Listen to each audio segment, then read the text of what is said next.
Sean Henson for Video Diary of Sprint 8, final submission. Okay, so the file organization, we'll start with the file organization, then we'll go to the input, alarms, then codables will be in part 2, and then last will be terminables, and the final test scene will be in part 3. So the code is organized like so. In the game, we get the game engine content with all of the with all of the engine files, and then we have the ice block content with the ice block content, and then the user files where the user can put in all his objects. Here I've put all these test objects and load all resources for the user to use. And now let's look in at the Visual Studios. So over here you can see we got the ice block content that has the ice block content and load all resources. And we have the components, which has the alarms, collisions, draws, which are my drawables, the game object, input, or inputables, terminators, and update, and the game loop, the resource managers, scene manager.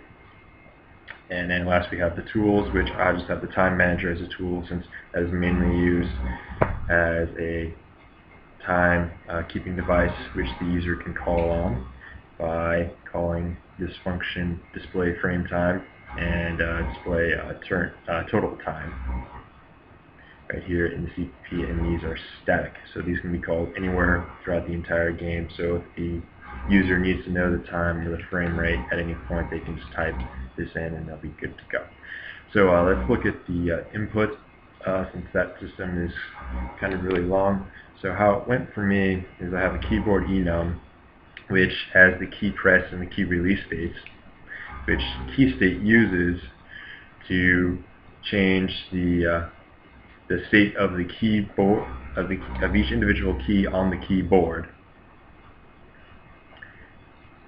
and which then goes to the inputable, which registers the key states, and then finally the inputable manager holds all of the key states and the active keys, and also handles the cleanup of all of the active keys.